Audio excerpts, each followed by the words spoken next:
going to go and duke it outside. Okay. Item 13, ladies and gentlemen, please. Item 13.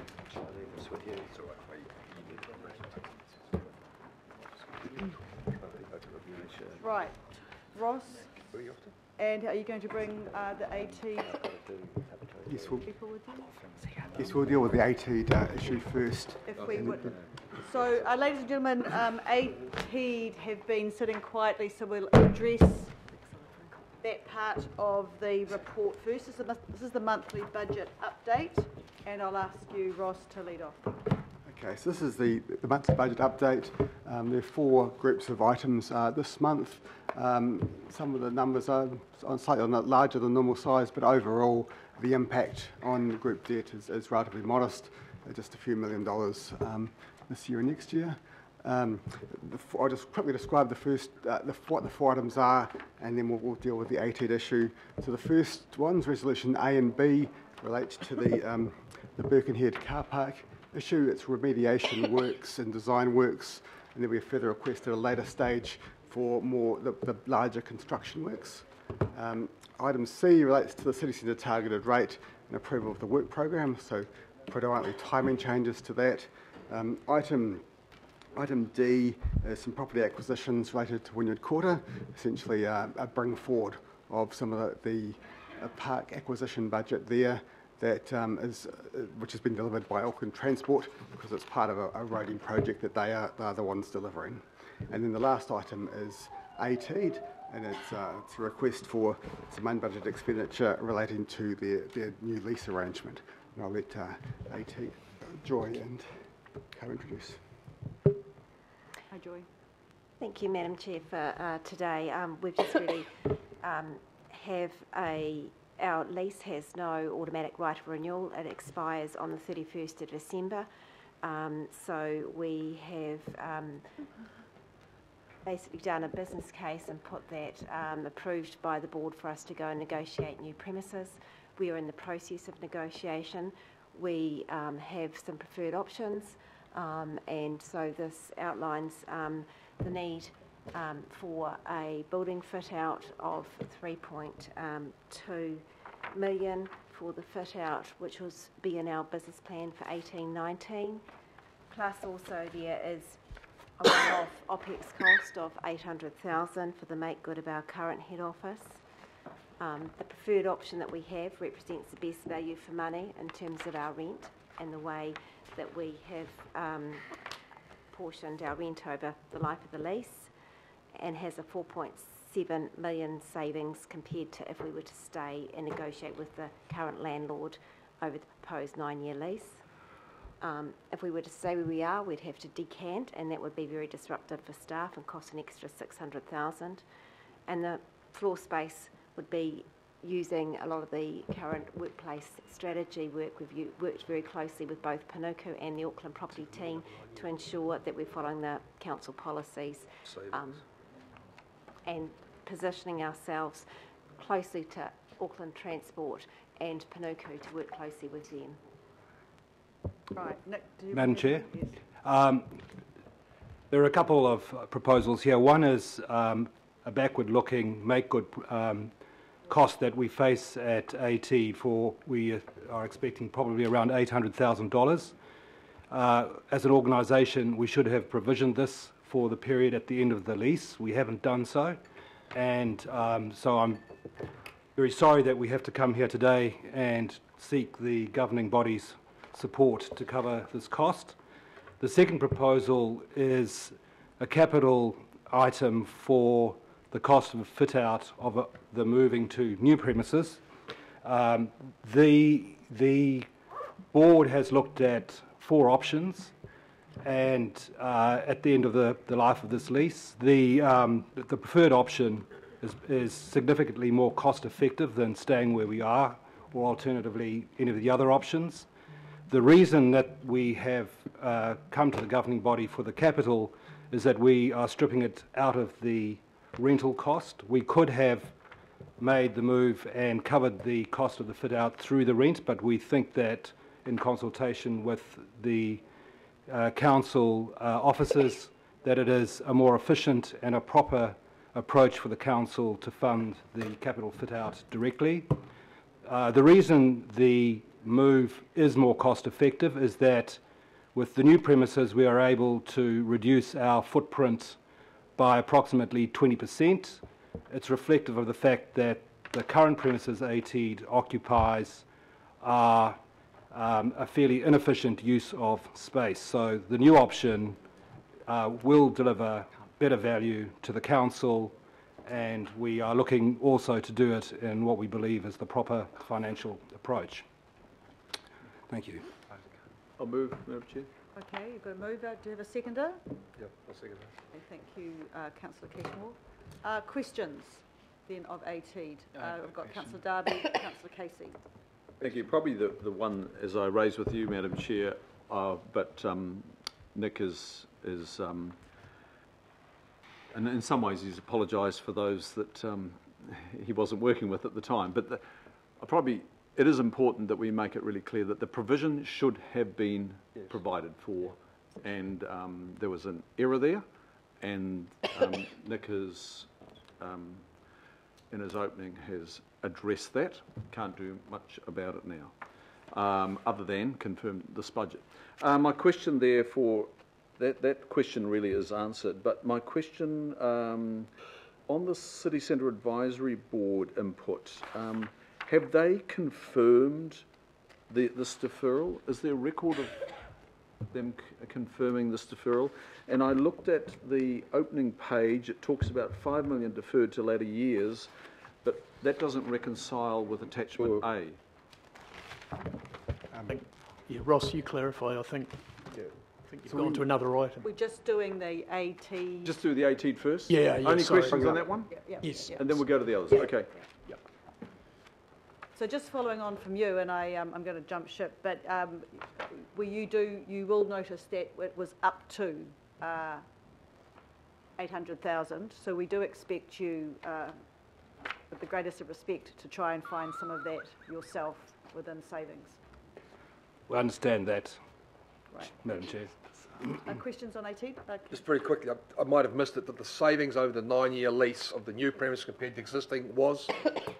4.7 for net rent. I did get it right. Thank you very much. 4.7. So, Councillor Casey, is yours on ATEED? Yes, it is. Yeah. Nick, you're new, and it's really good that you've come here to apologise on behalf of staff who may have been remiss, but the board has a responsibility here for strategic planning. So are you apologising on their behalf as well? I'm apologising on behalf of ATEED. Yeah, that's the right words. I'd kind of like to hear from the board. I don't think there is anybody here from... There's no, I can't speak on behalf of the board. Well, to be frank, a board member should have been here today because it's not your job. You're just brand new, and it's certainly not you that should be here. But the board needs to be accountable for this. This is a major blowout. And I see there's no risks in here, but one of the things here is our reputational risk. Yes. For failing to know that your board didn't provision for this. How do we monitor this? So I'm looking at you, but it's not. I'm through the chair. How do we monitor? You know what I'm saying? How do we monitor this? This is outrageous. I think this is a question we need to address to the AT board when they present next to the governing body. Oh, well, I'd kind of like to express something in a resolution up there from us that says that this just isn't good enough.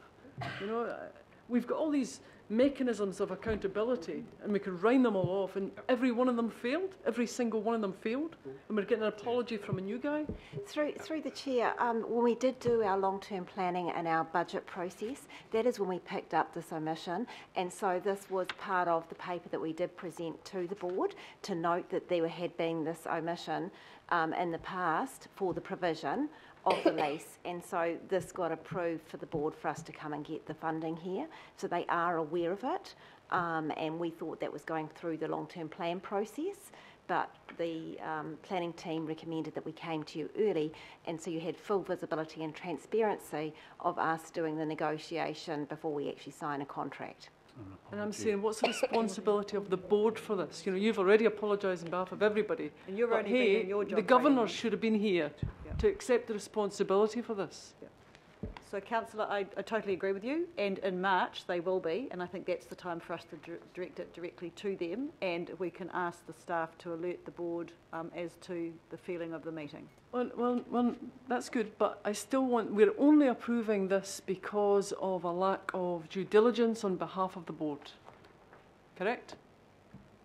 Somebody tell me whose job it is to have known that this was coming up. If it's not the governors of ATEED that we appoint.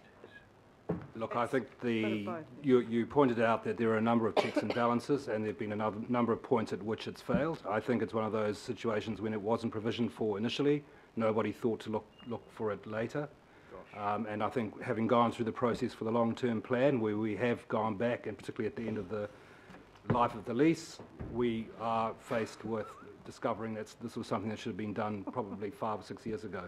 Yep, thanks, Nick. But for the purposes of today and this decision, which is an economic decision to be made by the Finance Committee, the reason we're making it should be up there, which is a failure to provision for its strategic future by the Board of ATEED.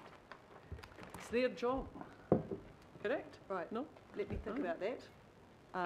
Is there I think another they're question? reliant on advice from their officers as well. I don't think you can Combined lay this entirely at anyone's feet. It does stop with the board, that is true. Of course it does. That's what they're there for. But they rely on the advice of You're the officers. apologising for them. That's not. You don't have to do it. No, I get where you're coming from. Can I just give me a minute to think about that? Why, is there any other question to ATEED? Please. Yes. Sorry, Councillor Newman. Where's your list? Councillor Newman, Councillor Sayers. Thank you. Yeah, my question, given that ATEED is really supposed to be really at the cutting edge of driving the commercial value in the heart of Auckland, your location of your head office, who's your landlord? Currently, Auravita. I'm a bit loath to sort of ask what the market value of the per square metre floor, because it's starting to give away stuff. But I think it's, if I could preempt you, I think it's fair to say that we have been through a really thorough process with Auravita and with the other options that we've looked at, and I certainly feel comfortable sitting here today that we haven't reached the point that we have without thorough analysis and negotiation with all of the options. there no other real estate around Auckland that you can house you at more inexpensive options available to you? You're in pretty blue chip real estate where you are, actually. I think that when ATEED was established 7 years ago, I think it made sense for it to be in an iconic building on the waterfront. Oh. I think we see that our key relationships are with business, and that's really an influence where we think we need to be, and that's the option that we prefer, and we are doing that at a significantly reduced cost from where we are currently. I think whether we could be elsewhere, just based that it's more efficient to be thinking about cost per square metre in terms of the overall value for money, I think that starts to become quite hard. Not for me. I'll comment later, Madam Chair. Councillor Sayers? Thank you, Madam Chair. If I could just find... What item is it? I've lost my question. 13. 13. Page 1. There we go. I've got stickers everywhere, Madam Chair. There we go. Just a couple of questions. One was around... Sorry. Here we go. So, 3 questions. First question is... in their current premises, has there been a spend on a fit out in their current location, and if so, could you share what amount has been spent on that fit out? When the organisation first moved into those premises back in 2010, there was a very minimal fit out that was done into the existing premises. It was well before my time, and it has been expensed out through recent years because it's over the life of the fixtures and fittings. And it was mainly fixtures and fittings that was done, so it's been very minimal. I'm sorry, I don't have a dollar figure. Okay, you don't have the... But thank you for that answer, because it does also highlight how there are different ways of putting these contracts together. Could we just elaborate on?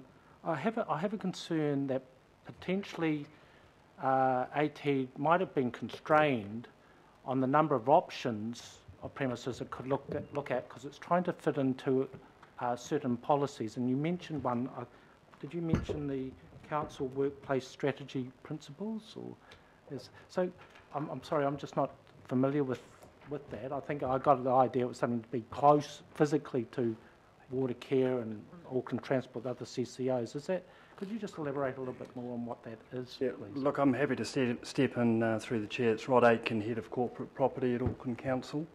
And the workplace strategy just relates to if you like, there's two aspects to the buildings. There's the base building, which the landlord, which we lease off the landlord, and there's fit out and how we arrange the furniture, which is more the responsibility of the tenant. And the workplace strategy talks to how we arrange the fit out. And so the workplace strategy doesn't necessarily constrain the sorts of building you take, but it really just clarifies about the fit out and how it relates to the people who operate. So it really just gives you a strong lead on the sorts of furniture you procure and how that gets arranged. And it just leads to a consistent approach across the portfolio, and you can leverage that for efficiencies. Well, thank you very much for that. So just for further clarification, are there any other policies that you have to operate under that restrict you to geographical positions or type of building? Just a quick clarification. That's a guideline, not a policy. So it's not a sort of a mandate to follow a strict ledger rules piece around the furniture. So it's around guiding principles on furniture, if you like. Okay, I'll take that as it's only on furniture then. And I guess the final, it's rather I'll just hold my powder for the debate, Madam Chair, but I would like to mention that I'm a supporter of Kathy Casey's ideas around having something. So either if you want to move that as an amendment, I'd be happy to support it, or if it gets added up there, which it looks like it has by the Chair. So I've been a bit naughty actually because I didn't actually move this. Councillor Darby has and Deputy Mayor, but Councillor Casey and the mover and the seconder I think are in reasonable agreement that that's okay. So agree, Councillor Sayers, well done, thank you. Any other questions? Right, so what I might do is actually just move the AT, but then you guys can go. I believe that you need to go, and then we can go up. Unless are there any real questions around A to D? Madam Chair, just I probably just follow protocols here by asking questions. Then are you going to open it up for debate before you actually move it? Because I have got a few comments I'd like to make on the rather AT? Than questions. Yeah. On the AT stuff. Yeah. Okay, so it has been moved and seconded. We've asked questions. So any further comments on the AT resolutions, E, F, and G? Councillor Sayers. Thank you, Madam Chair. My comment, and it really distills from the answer I've just got around the restrictions that, or the guidelines that are there to look at this. I won't be supporting this expenditure because I believe there would be other options in the market further away, perhaps in the current location, that would be cheaper than what's been presented to us. Listening to the officers' report, they've tried to locate themselves in premium real estate within Auckland to try and be close to the other CCOs. Now, that doesn't wash with me in today's technology and ability to get around. So, unfortunately, Madam Chair, even though you've gone to the efforts there to incorporate a little bit more in there, the $500,000 a year that can be saved from the current lease, I think could be significantly more savings at a different location in another building with another type of deal. So, thank you. Okay. Councillor Newman? Chair, I don't know if Kathy Casey's going to be calling one of her divisions, but if I can have noted my opposition to E and to G,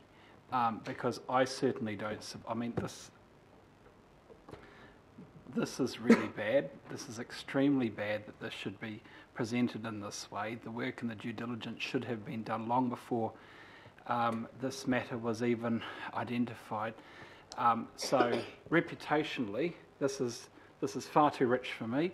And secondly, for the same reasons as Councillor Sayers has outlined, I don't believe that being physically domiciled next to apparently the top end of town is essential for the CCO. I think that there are more inexpensive options. We are talking about ratepayers' money. A 9-year lease. A 9-year lease is quite a long term, actually. So I just feel uncomfortable with the idea around this expenditure and the process that has led to this request. This is very embarrassing, frankly, and so if there isn't going to be a division called, I would like to request my vote in dissent of E and G. Call for a division. Okay. Councillor Darby. Can we just ask a question then? Because I think Yes. there's been a bit of a gap in the innings here. I was just going to say the same thing. I'm just wondering if we could go back and ask Nick and the team on, maybe we just need to home in on paragraph 16, because I'm reading, and if it's written wrong there, please correct me, but I'm reading that over time there are cost savings here. Can we... It's Can number we 73. amplify that a little bit, or at least explain it in a bit more depth? Maybe it was a bit light over easy at the outset. So the option that the board has agreed to presents rental savings of 4.7 million a year. That's net of any fit out. Yeah. If we had stayed where we are, we would have had to spend money on a fit out. The building is in very poor condition. Nothing's been spent on it in 7 years. We have ceiling tiles falling down. There are a number of issues.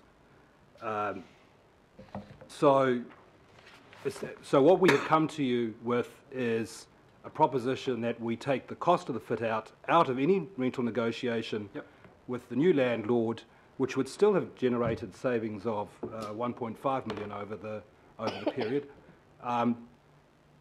So from our point of view, and I understand you think we should think more broadly than the CBD, but if you take that being in the CBD is important for ATEED as the board does, then this is a more efficient, more cost-effective option than any of the others that we've looked at, including staying where we are currently. Get that. I just don't agree. Okay. I think the key points there are it's a savings of 4.7 million on top of where you versus where you currently are, regardless. Councillor Cashmore. The 4.7 is great, but probably of more importance than that is the actual fact of the clientele. Who does AET deal with? And if the people who come through its door are the people who help generate funds, whether it's events, whether it's hotel accommodation, or whether it's economic development, having the right venue with the right space with the right design is probably way more important than 4.7 million, quite frankly, the big context of things. So we'd need to have the right place, the right venue, and the right style of building. So that's the other part that hasn't been mentioned to date, and it needs to be. But the 4.7 is important, but fit for purpose, far more important. Right. Councillor Casey? Oh, I will be supporting it. We kind of AT'd out in the street, but I'm still outraged, and I want to express my outrage in another way. And it's sometimes you sit in this seat and you wonder about our mechanisms. And this time I'm talking about the no surprises clause, which is in every document we send to every CCO, which means that if you have an issue that means a risk to our reputation, you should be telling us. Now, you don't come today and put it in an agenda, and that's our way of discovery. So you told us it went to your board. So if it went to your board, why didn't it come to us like 6 weeks ago, 4 weeks ago, or whenever? So this is not the way we do our business here. So that's all. I think you make a very valid point. Here. I support you totally. Councillor Stewart. Yes, I'd like to also have it noted for the E&G that I won't be supporting it. And could you just tell me what's happened with the AT building out at Highbrook? Is because a lot of money was put into that, and it's. I just wondered why they couldn't perhaps move out there with technology. Highbrook was just a small business hub that we had. We no longer are based out at the Highbrook office, so we have a couple of central hubs, but we largely use the council facilities. And so we have a team out at Waitakere and at Manukau, and we have a small group over on the North Shore at the moment. So this is where we do largely use the shared facilities, and we are trying to hopefully build a collaborative space, and then other council people that we work on projects with can also come and share our space as well. But the Highbrook space we no longer utilise.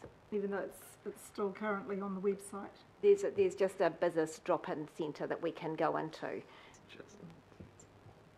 Councillor Bartley. Thank you, Madam Chair. Just signalling I won't be supporting E and G as well. Thank you. Any other questions or comments on the resolutions around ATEED? Just, Madam Chair, when you, perhaps when you go to the vote, I'd like to call divisions on listening to the amount of E and G on E. Yeah, I was going to say I've got 4 people noted against for E and G, but I'm happy to do division if seeing you've called for that. I think you should. Yeah. So I will. Actually, I'll try F on its own. Got a mover and a seconder for F, which is just noting that the comparison. All those in favour say aye. Aye. Against? Okay. So now I'll take a division of E and G, which is the up to 3.2 million and up to 800,000. Right. Thank you, Madam Chair. Councillor Bartley. Against. Councillor Casey. Yes. Oh. Councillor Cashmore. Yes. Councillor Collins. Against. Councillor Cooper. It's gone. Councillor Darby. For. Councillor Filipaina. For. Mayor Goff. For. Yeah. Sorry. He's gone. Gone. Councillor Newman. Against. Councillor Sayers. Against. Councillor Stewart. Against. Member Taipari. For. Councillor Walker. For. Councillor Watson. No. Member Wilcox. Yes. Oh, sorry, Councillor Simpson. For.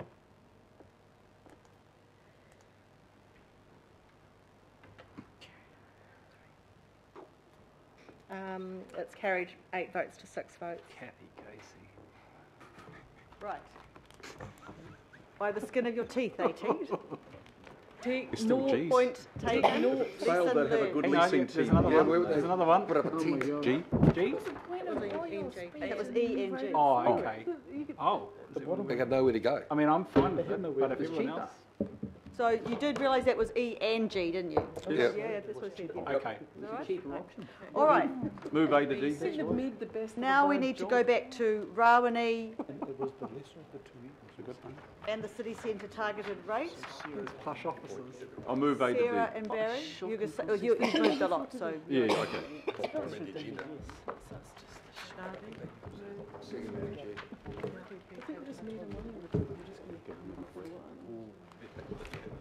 So it's been moved and seconded.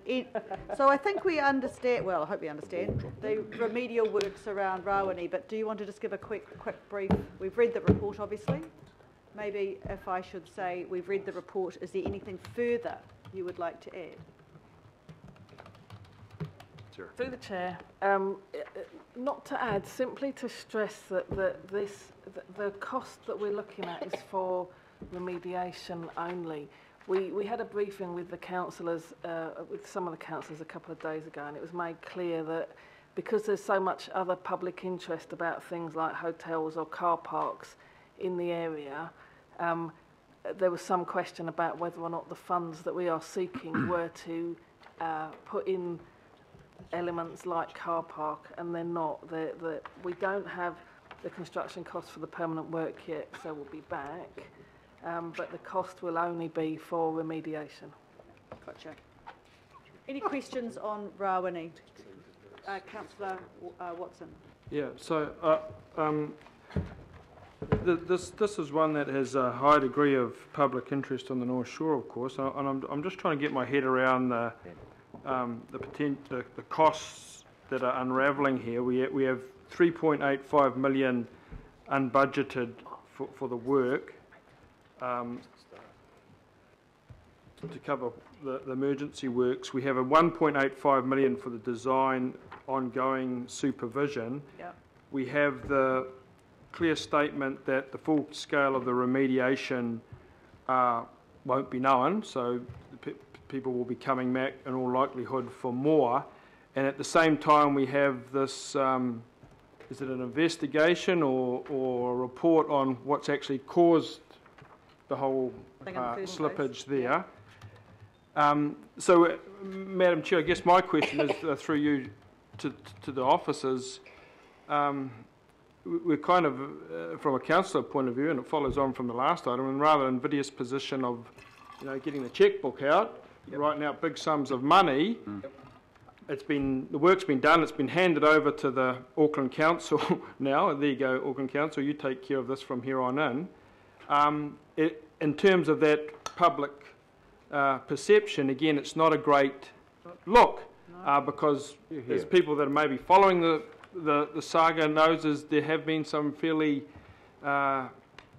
critical barbs thrown at various players in this. So it's not, again, a great position to be in where we're picking up the tab and there might, in due course of time, be a much bigger tab and conceivably some notion that things haven't quite been done the way they should have been to perhaps avoid a significant part of this expenditure in the first place.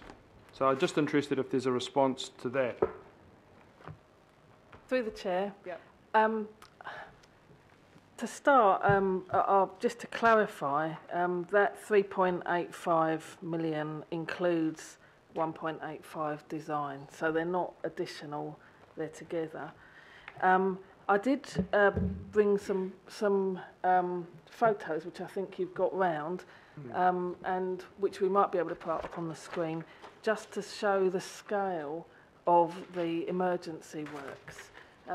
But the key point here is that the work that we've done so far, the work that has been done so far has been emergency work. It's been work to stabilise the top of the slope, to limit any harm to people or any additional damage to the buildings, the properties at the top of the slope. So very much emergency works. Unfortunately, one of the challenges about emergency works is that they are generally unfunded. Who's doing the report, by the way, into this? Who's doing the investigation? Through the chair, we have, through both ourselves and AT, we have had a couple of different consultants involved, one advising AT, one advising building control about the stability specifically of the buildings. The people who are now taking on the design, which includes further investigation, are Tonkin and Taylor, who are very well known firm, very, very good in the geotech arena.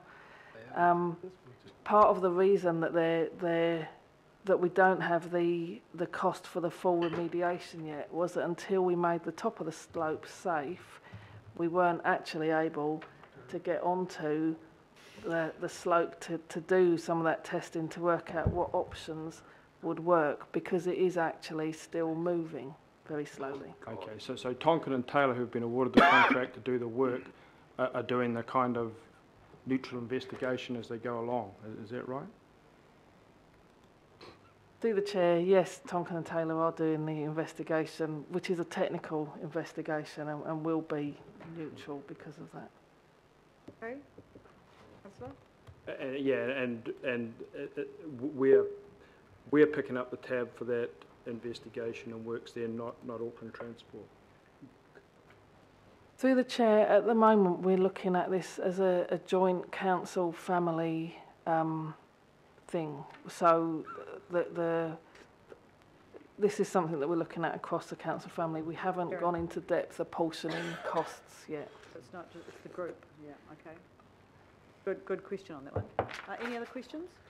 Councillor Newman, Councillor Cashmore. Your resolution, Roman numeral 2, 1.85 billion for the consultancy investigation design for the permanent stabilisation solution, that looks like it's going to take quite a bit of time, isn't it? So that's the first thing, just to confirm. Do you have a rough estimate for timeframes here? Through the chair, yeah. Part of the reason that this is that we're here with you now is that we needed to get, we're aiming to get a first stage of remedial works done this year, this construction season, before it starts raining heavily again. Right. But we are looking at two construction seasons to fully stabilise that slope. And the designer will be working with us during the construction phase as well. So that's over 18 months to 2 years. A couple more, Madam Chair. With respect to, can you just clarify what exactly Para 7 means? As the scale of remediation will not be known until the designer's progress, staff will report back on the full cost of a permanent solution in March 2018. It just not quite sure what that permanent solution. Can you define that? Sure. Have you got the diagrams in front of you? The pic through the chair. Have you got the pictures in front of you? If you look at the picture with all the impacts on it and the arrows and stuff like that, at the moment we've put in $2 million worth of stabilisation works at the very top of the slope to keep the buildings stable. There will be future and that's cost $2 million. That's over 1 kilometre of sheet piling in length of one sheet pile. The remedial works from here on in will be a two-stage process down the slope. Those emergency works have been solely to make it safe in that emergency circumstance. So we've now got to go back and stabilise the slope, which will probably involve some sort of retaining wall partway down the slope and some other work at the bottom of the slope. And remediation to stormwater, wastewater, and other assets on the way through. Chair, it seems to me that the scale of the works that you appear to be hinting will be works that will need to be fully designed, fully consented, then it will go through a QS process before we identify cost. 2 seasons. Even then sounds a bit ambitious given the sort of scale of the map you're talking about here. Is it potential that this could drag on past that? Because you can't just be doing some of this work year round, but it just seems to me like the scale is fully unquantifiable at this point, and it just seems so astronomical, Chair. It does. It is. I'm not quite sure what you can really come back to us with next month, but it just seems to me that there's more that's required before they actually come back to us, because otherwise we're just going to be in the process of writing reports to remind us of just how terrible this is, when the solution it appears to be some way off, given that there is still ground movement right now as we speak that Tom Taylor's looking at. Through the chair, we are actually hoping to start construction this season, which means that we have to get the design finished this season so that it can be constructed. During the emergency works, we were working very hard over Christmas to get the contracts and scoping done to get this work out so that we could get an answer in the time period that we require it. For the construction, yes, there will be elements like consents. We've got a governance group that involves our consent team to make sure that everyone is working with no surprises. There will always be a risk that we don't get the consents. I think that the stage one, the work that we'd like to get done this year, is probably more easily consentable because it's on council land. The work for next year may run more of a timing risk. Right, councillor? I look forward to next month's. Yeah, it's a bit of a nightmare. Ladies and gentlemen, I do just actually at the moment, it's been a bit remiss, I have to move an extension of time. Second. Thank you, Chris. Right, thank you. All those in favour? Thank you. Yes, yes. Okay. Continue. Who's the Member Wilcox? Yes, of this COPUP, I noticed that you said in your Māori impact statement that you didn't actually consult or talk with mana whenua at all regarding this emergency situation, which spanned, I think, if I recall, about 2 weeks at Rawene. Any reason for that? Through the chair, with the emergency works, I suppose our predominant focus was getting people and machinery to site and dealing with the immediate landowners. Since then, we have sent a letter to all affected iwi, and we are meeting at the INES Hui next week, 9th of March, to discuss the longer term solutions. But our predominant focus, first of all, was that emergency response and making things safe as quickly as possible. No disagreement with that.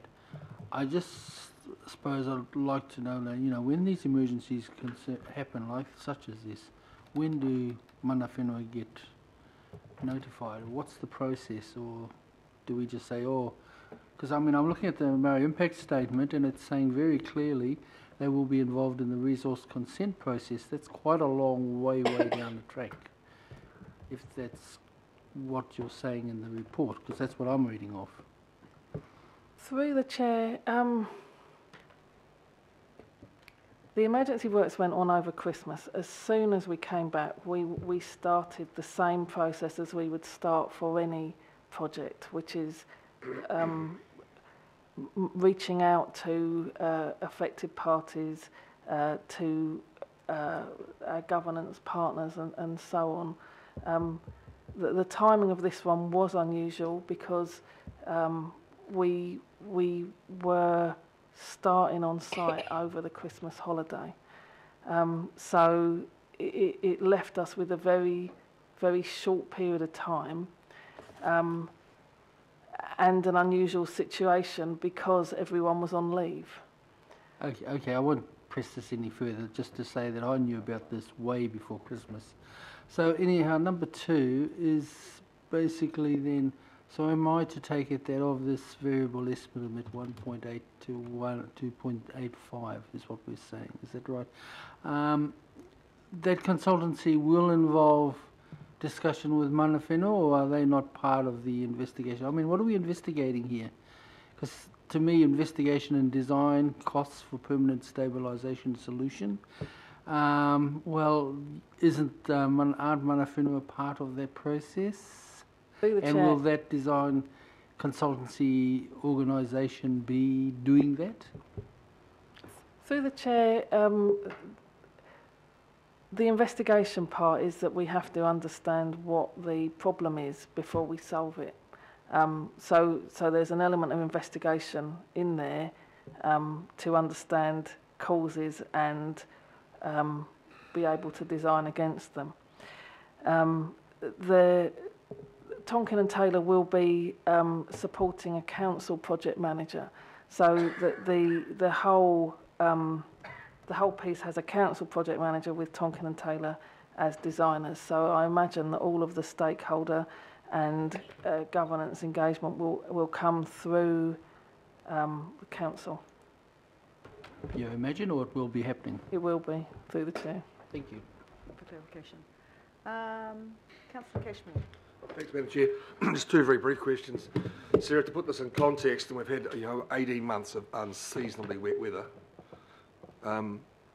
The storm damage on the coasts that we went around and looked at, plus the stuff we went up north, has there been a budget put to that to date? Through the chair, we are still working on that. I think you're right. It has been unseasonal, and to put this in context, we've looked at around, including Rawene, around 140 slips on council-owned land, and many more than that on private land that may have council assets associated with it in some way or another. We've done some very outline work on the coastal storms of this season, and we've done some outline work on all of the slip work from the past season. I think that there are some funding requests coming for that broad entity, and I think that we are, and Andrew might want to add to this, I think that we are looking at with community facilities how we fund those sorts of slips. But yeah, I think the scale of cost probably isn't fully known yet, because some of the consequences, the ongoing failures, are still playing out. But suffice to say, it's probably going to be in the tens of millions rather than the singles. Yep. And the other point, and you probably don't know the answer, when we had the Tasman Tempest last year in March, I know for a fact that the slip rehabilitation in Franklin, it's still going on. There's been 20 million spent to date, and there is still more to do. Yep. So this is business as usual, but not as we know it. Coastal management, LTP, that's what I say.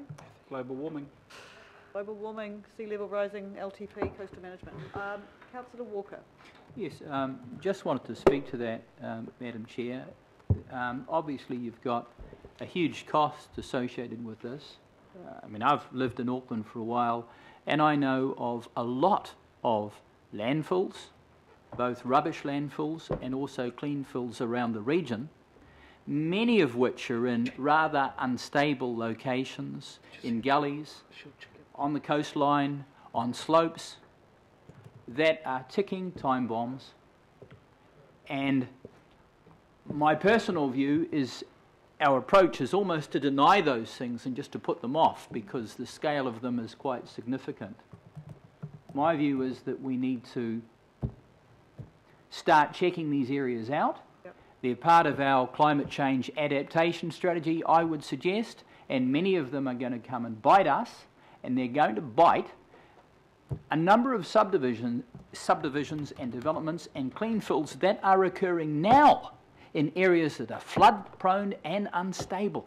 Yep. It's a huge concern, and it is still happening now on a case-by-case basis, and we are approving them. I agree. So, as I said, coastal management, LTP, consultation, think about it. Councillor Sayers. Yeah, thank you, Madam Chair. Two questions. One might be, through you, Madam Chair, might be more targeted towards you, Matthew, and the other one I think is specifically for the officers, but I'll just if you can direct it in the right channel. Because when I first read the report and I saw that we had to be approving today this money, 3.85, could I just understand, because the Chief Executive, I understand, has got certain delegations to spend up to a certain amount himself, and with a similar, it seems to me, in a similar case involving Albany Pool, we had this item come to strategic procurement and was dealt with in confidential. It was over 20 million, it was outside the CE's delegations. So could I just understand why we're dealing with this item here rather than Chief Executive just moving through for it, just the logic, and it's probably quite appropriate, but I just want to understand the difference there. So, through the chair, I just want to make sure I've got that question right. So the question is, why are we dealing with it here? rather under than Chief Executive Stephen, delegation, which has the ability within his to delegations. approve funding for any project up to a certain amount of money. So that's true that Stephen and other council officers have some reasonable delegation to get things done, but we've got to operate at a total council level within approved budgets. And all you're seeing here is a part of the organisation who, it's a struggle for them to find the headroom within their existing budgets to be confident with doing what they've had to get on and get done in the last, Sarah, help me out, it's probably been the last 8 to 10 weeks. I've been the recipient of many emails over the holiday period. So look, this will happen from time to time. Staff just clearly have to get on with the work that needs to be done. There would have been safety issues and other issues like that. All we're doing here is simply recognising that's been unbudgeted expenditure, and we need a formal mechanism with the governing body to authorise that. What I do want to say is we're still keeping score back at head office, so to speak, and we run a process annually as we close in on year end as to our unders and overs, rescheduling capital programs, and we will be looking to do everything we can in a let's call it a cash flow sense to be able to accommodate this within our existing cash flow envelope. So, we'd work hard to minimise, that's really talking about debt impacts or cash flow impacts, but in an authorisation sense, it is unbudgeted expenditure, and this budget update to this committee is the means by which we make it clear where we need unbudgeted expenditure that's been incurred for good reason to be authorised. Thank you very much for your answer there, Matthew. And I have confidence that that's happening in the background, particularly around the cash flow and making sure we balance things out there. The only reason why I ask that is in the Strategic Procurement Committee we dealt with a similar issue, involved a landfill cost over, an unbudgeted item over $20 million, and that was done in confidence, and some of us wanted to get that brought to this committee, and were blocked at the vote. So that's why I want to understand the difference. So because probably a lot of councillors don't know that. My more specific question is just around it being a landfill and the potential of contamination, because it is a landfill, the nature of that. Could you just perhaps warn us or elaborate to us going forward what are the risks in terms of uncovering unknown contaminants at this stage in this project, and I guess what I'm trying to indicate is the risk there financially of it ballooning beyond perhaps what we might be thinking about at the moment. Are you in a position to give some wisdom to the councillors and the members of the Independent Maori Statutory Board, my colleagues here around that? Through the chair, the clean fill was run as a licensed clean fill during the construction of parts of Birkenhead by Birkenhead Council, as it was at the time. Our understanding of that site, like many clean fills of the time, if not all clean fills of the time, is that there will be some asbestos contamination. Part of what we are testing for at the moment is to establish that.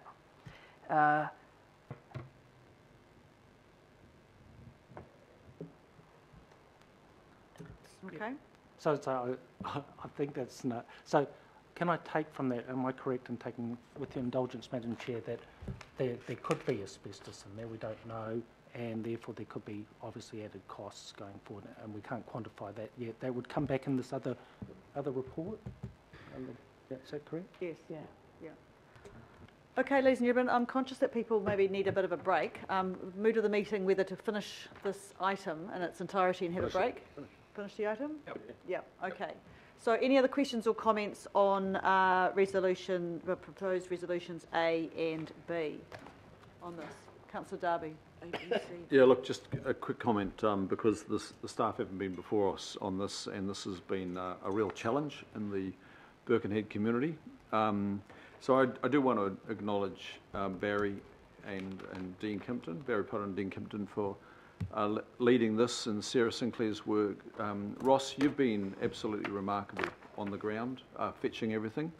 You've fronted some very difficult community meetings, but we all understand why the community is challenging us on this. This is a big upset. It's not just a slip, this is an almighty cabin. It's almighty. And we are just really lucky that no one was in the road of it when it went that day. Because if you were in the road of it, we'd probably be still digging you out. It was a lot of material. But look, I can't help but think we've learned a lot here, though I think a lot of the learnings we already had anyway. It's just that the former councils didn't.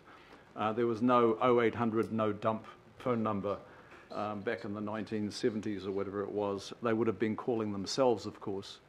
Yeah, look, that was how things were done then, and we will uncover things as Councillor Walker has outlined. Oh. But it's also a good reminder that just the very simple dumping of organic waste over a cliff leads to consequential problems, maybe in 10 years, 20 years, 30 years, 40 years, as we've discovered here. But look, it's never nice to have to allocate budget for emergency works like this. We had to do it out in New Lynn. We're doing it here. Councillor Cashmore's just outlined, you know, other examples. But you have to front up, and you have to front up quick. Yep. This confirms to this community that we are fronting up, and we're reinforcing the hard yakka and the rhetoric with budget to get to the next stage. And that's where we're going, and we must go. Thank you, team. Thank you, Councillor Darby. On that note, I would like to, we have a mover and a seconder for A and B. It's moved and seconded. All those in favour say aye. Aye. Aye. Against? Carried. Right, we have two more to fit in this item. One is the approve the updated city centre targeted rate funded work programme. Remember, this is their money. They want to spend it their way. Are there any questions on this item? No, I'd like to... Yeah, Madam Chair, I think it's moved in second. I'm happy to do that. But I did have a question about in the... Yes, in the table. Has the City Centre Advisory Board signed off on this deferral? And it says at 9, second bullet point, 5 million is deferred to later years, but I can't reconcile that with the attachment. Attachment A, fold out, has got lots of $10,000, but it hasn't got your 10 million. 10 million, sorry. Down at 36. Maybe if I could just have explanation. Yeah, sure. The 5 million was in this financial year, but through discussions with City Rail Link project, we've agreed that they don't need it this financial year, so we've rolled it into next financial year, and it'll be one lump sum of 10 million in next financial year, and then in the following financial year, another lump sum of 10 million. Doesn't actually, the report doesn't say that. Thank you. That's good. Okay. Right. Question: is the City Centre Advisory Board fully aware of that? Is it signed off on it? Yes, so this targeted rate version 7, as you've got it here, has been through the City Centre Advisory Board where they endorsed it. Yep. Thank you. Any other questions or comments on the City Centre targeted rate funded work programme? Councillor Bartley? Thank you, Madam Chair. Just following up, will it go back to the Waitemata Local Board? This latest. Don't they have a representative on that board? So the Waitemata Local Board member, Cheryl Chalmers, sits on the Auckland City Centre Advisory Board as a representative, so he is well canvassed with this scheduler rate, so we're expected that he has taken that back. Plus the City Centre Advisory, the Waitemata Local Board have been well briefed on the projects that are running as part of this targeted rate program. And I do know that you asked that question last night and it did go for an answer, so apologies to you. Thank you. All right, I'd like to move, oh sorry, it's already moved and seconded, put to the vote Resolution C to approve the updated City Centre targeted rate funded work programme for 17-18 as per attachment A. All those in favour say aye. Aye. Against, carried. 10 minutes. Can we just try, is there going to be a lot of questions on D? Because we haven't done D. If I can get D done, then have a break. Okay, let's try for D. So this is the approving the property acquisitions for Fanshawe and Halsey Street. Are there any questions from councillors or comments? Just sorry, Yep. Madam Chair. I mean, as with some of these other items, that the kind of level of detail is often just that big figure, and I find that in some of our acquisitions, we just you know, approve a number, and it can be a big number, and probably most people wouldn't have a clue in the world whether, you know, what sort of value that conceivably is. I mean, everyone's got a bit of a sense of what real estate is. It would be nice, I think, if there's a little bit of more detail, rather than just signing away these big sums of money. Okay, you make a good point. Two things I'm going to say. Firstly, in your agenda, are you hard copy or soft copy? Hard. Hard copy, page 114 and 115, is quite a bit of detail around the acquisition. But the second point I can make around that for you is that potentially the Quality Advice Political Working Group can add some more guidelines for officers to complete that may assist you with that. If you're happy with that, Councillor Watson? Yeah, sure. All right. So therefore, I have a mover and a seconder. Do I? No, second. No. Do I have a seconder, please? It is seconded. Oh, it is? It is? Right. A mover and a Except for seconder. the D. All those in favour say aye. Aye. Against, carried. Right. 5-minute break, please. 10 minutes. No, same. So is D finished or not? D's done. D's done? We did D. Cool. We did D. Yeah. Okay, 5-minute John, break. you're right. 5 times. Too skinny. Okay. Cup of tea.